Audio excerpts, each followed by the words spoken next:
Valtý Sigurðssyni ríkissaksóknara og Boga Nílssyni fyrrum ríkissaksóknara hafa verið falið að vinna skýrslu gömlu viðskiptabankana 3 og kanna hvort ástæða sé til lögreglurannsóknar á starfsemi þeirra síðustu mánuði fyrir hrun. Sonur Valtýs meðal annars forstjóri Exista, aðaleiganda gamla Kaupþings, stjórnarformaður VÍS, lýsingar og íslenskrar endurtryggingar. Sonur Boga meðal annars forstöðumaður lögfræðisviðs Stoða, stærsta hluthafa gamla Glitnis, stjórnarformaður Kreuzberg Investment, stjórnarmaður hjá FL Holding og framkvæmdastjóri FL Travel Group. Fjölmargir þingmenn telja Boga og Valtý vanhæfa og Þóra og Sigurður Jakobsson skoðuðu málið í dag.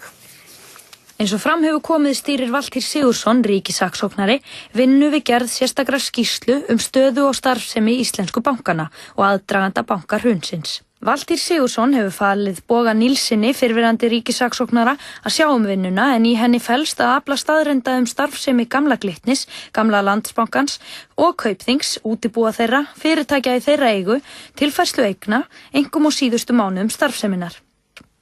Markmiðið að kanna hvort eitthvað gefi tilefni til lögreglurannsóknar á grundvelli laga meðferð opinberra mála. Sigurður Valtýsson, sonur Valtýs, forstjóri Exista sem var aðaleigandi gamla Kaupþings og Bernhard Bogason, sonur Boga, framkvæmdastjóri lögfræðisviðs Stoða sem var stór hluthafi í gamla Glitni. Og nú það þannig að bæði þú og Bogi Nílsson syni sem tengjast eigendum bankana, gömlu bankana, Kaupþings og Glitnis.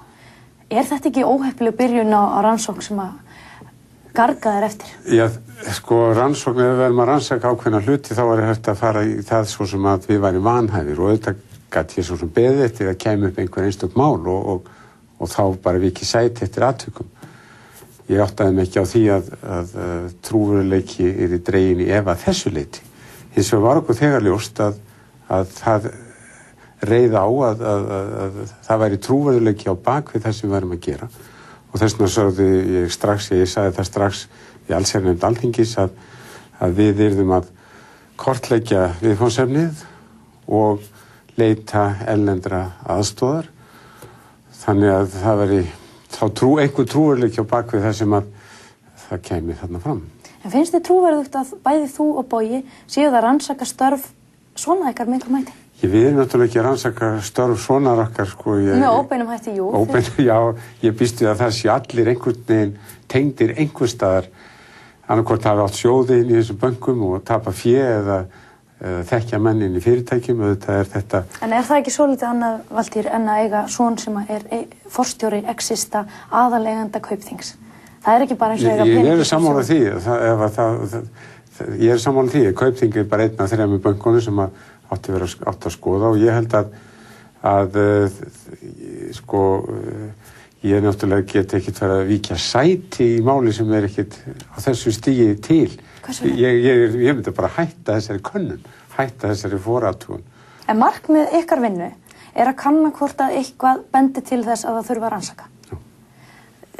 Þið eru með óbeinum hætti að rannsaka störf svona ykkar. Finnst þér þetta ekki rannsökum fyrsta lagi, við 2 getum ekki rannsakað 3 banka og allt þess. Við þurfum náttúrulega að taka skýrslur frá Fjármálaeftirliti og þessum aðilum og bara kanna þau út frá ákveðnum forsendum.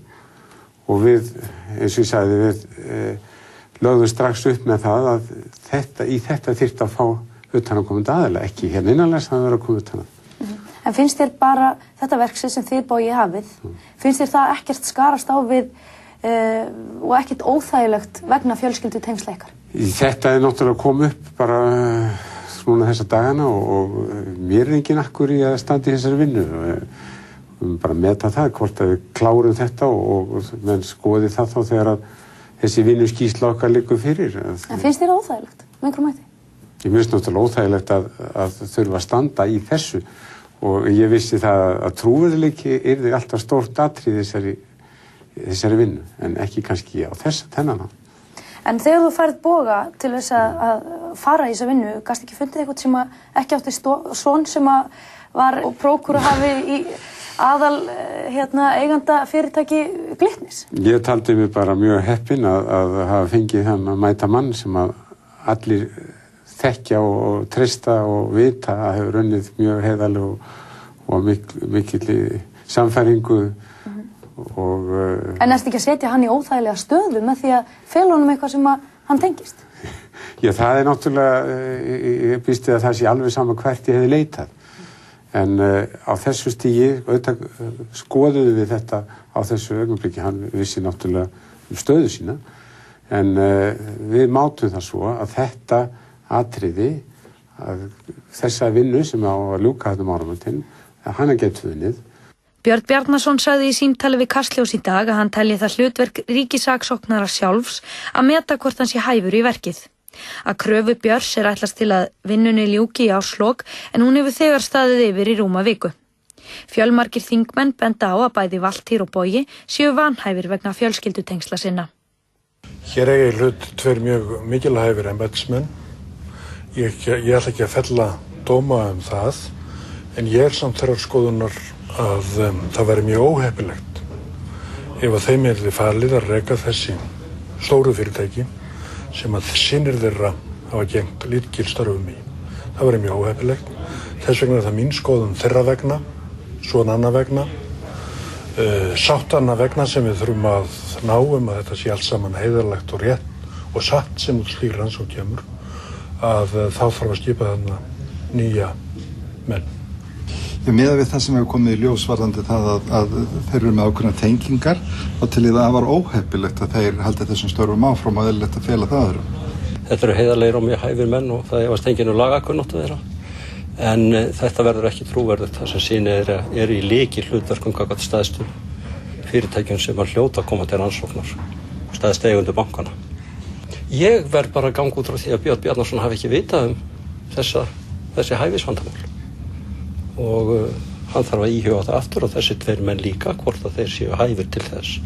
Þetta er eins konar stjórnsýslunefnd og þá gildir 3. grein stjórnsýslulagana og samkvæmt þeim greinum er það mín skoðun að þeir séu vanhæfir. Það getur verið erfitt að fá menn sem eru ótengdir en við verðum að gera greinarmun annars vegar á því sem okkur finnst heppilegt í þessu sambandi og hins vegar því hvar hinn eiginlegu vanhæfi sjónarmið koma til sögunar. Ég segi fyrir mitt leyti að eftir svona stuttaskoðun á þessu þá tel ég að það sé ekki að ræða lögformlegt vanhæfi í þessum tilvikum. Hins vegar þá auðvitað alltaf óheppilegt þegar að einhver tengsl eru með þeim hætti að það er hægt að draga hlutleysi manna í efa.